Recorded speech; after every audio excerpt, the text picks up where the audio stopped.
Hi. Well, we're talking about the elements of the unified path.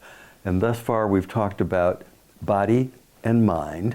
And there are two more, heart and soul. So let's talk about heart. How do we open our hearts to the spiritual process, to the true, to the beautiful, to God?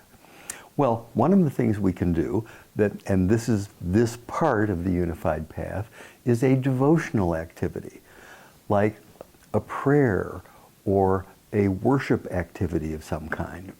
Now, I know often people are hesitant to include those kinds of things in their lives, but it doesn't need to be